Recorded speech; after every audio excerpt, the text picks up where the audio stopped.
Event. And I have the honor of giving the floor to Deputy Minister of Foreign Affairs of the Russian Federation, His Excellency Igor Vladimirovich Morgulov. Thank you.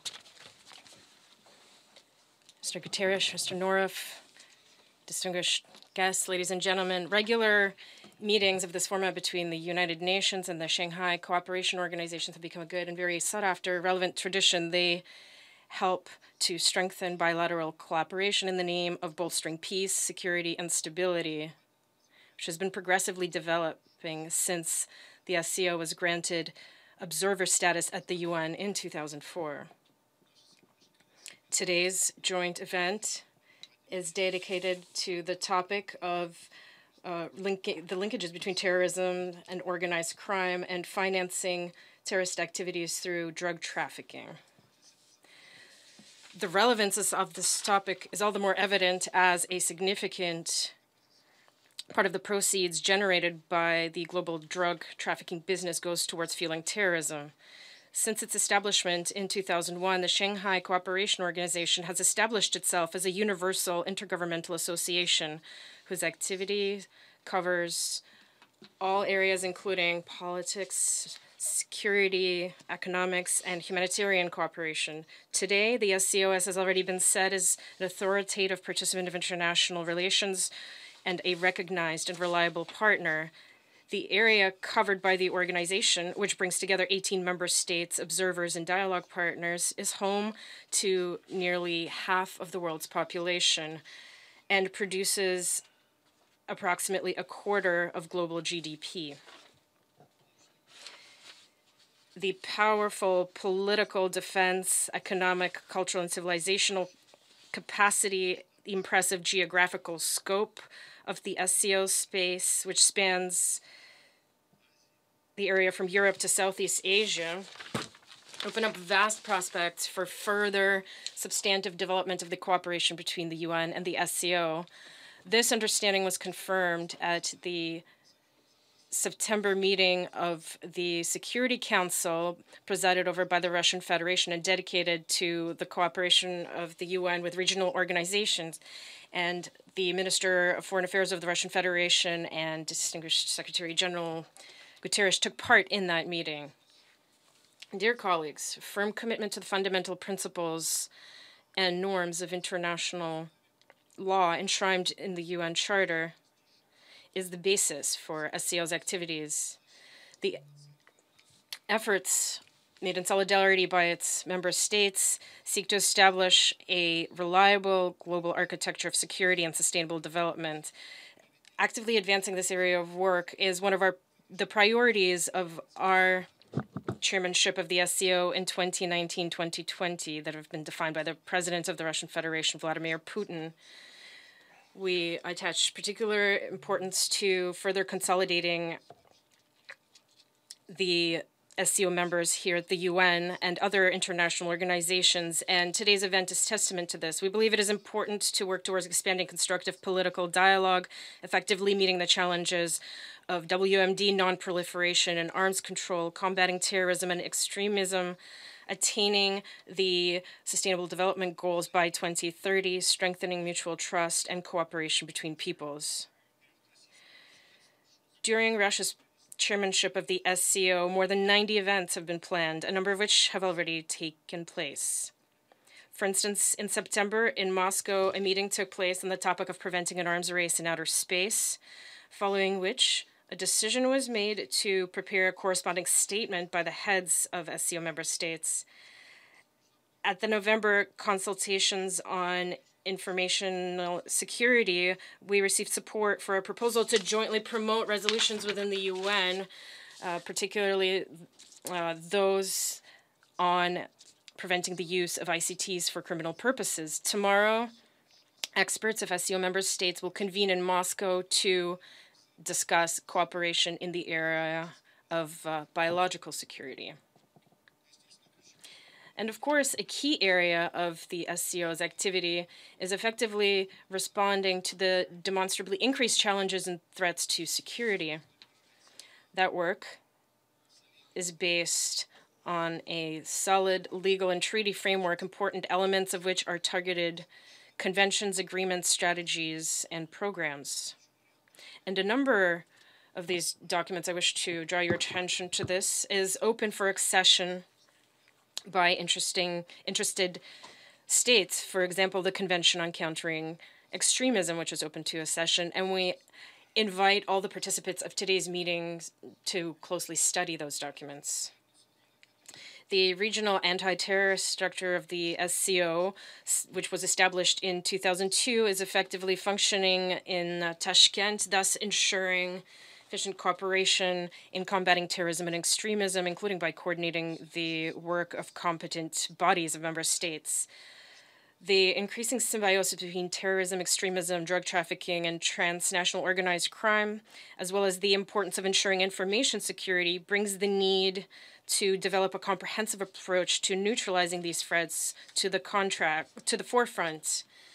And given this, Russia has proposed modernizing existing cooperation mechanisms and to transform the regional anti-terrorist structure into a new entity, which would be a universal center for countering the threats, challenges to the security of SCO member states. And that initiative is now being actively discussed within the SCO.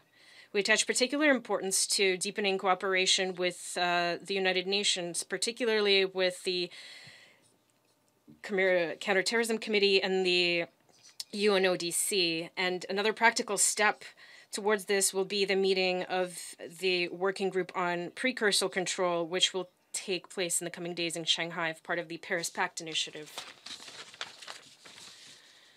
And of course, we are also within the SCO closely following the situation in Afghanistan. We see restoring peace in this country as a decisive factor for strengthening security across the entire SCO space.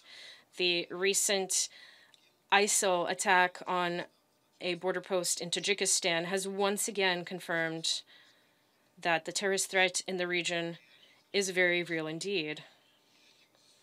And one of the sources fueling terrorist activity continues to be revenue from drug trafficking. Let me just cite one figure. In the report of the Special Inspector General of the United States for Afghanistan's reconstruction, Mr. Sopko, that report notes that in 2018 in Afghanistan, 6,400 tons of opium were produced, and of those, only 8% was seized. These figures are more than telling. Russia, like other SCO member states, fully supports the aspirations of the people of Afghanistan to peace and economic development. We have initiated, together with the active cooperation of all of our partners, of course, resumption of the activity of the SCO Afghanistan contact group at the Deputy Foreign Minister level. We've already had 2 meetings and adopted a roadmap for further joint action to develop cooperation in the areas of security, trade, economics, and cultural and humanitarian linkages.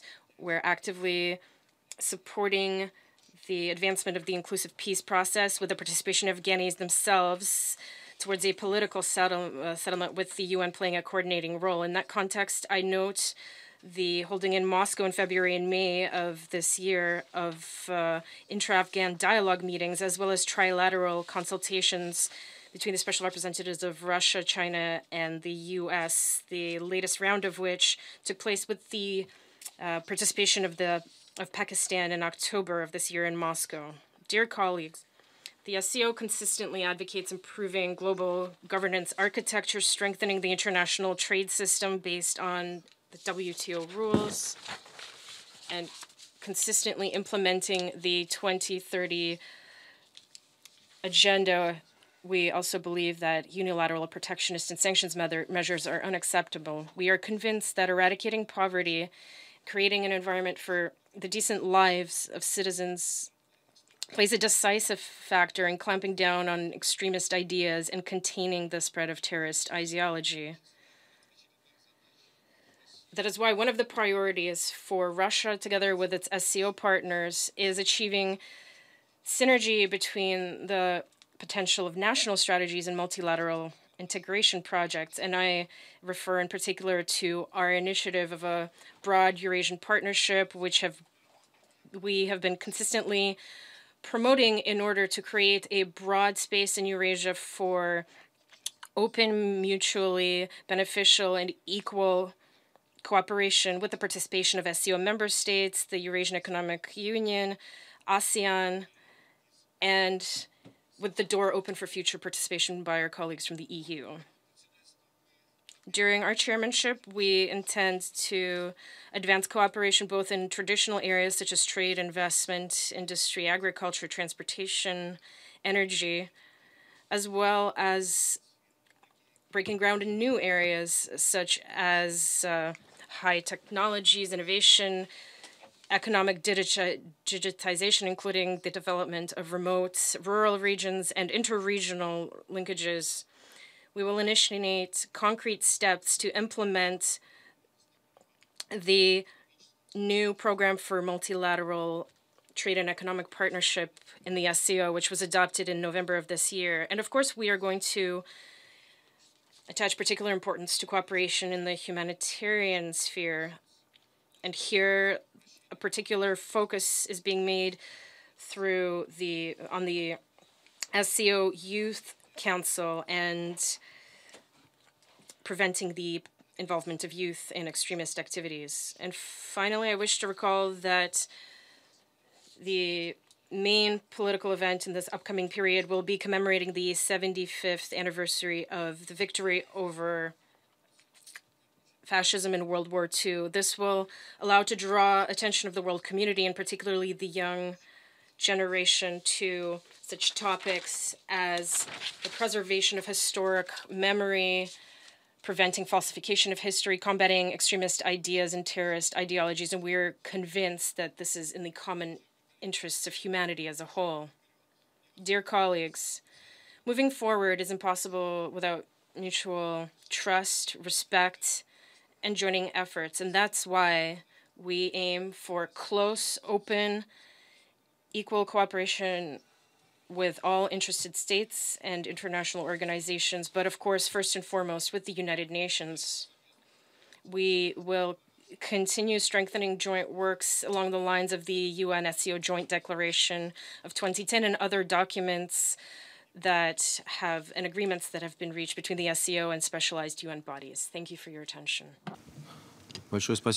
Thank you very much.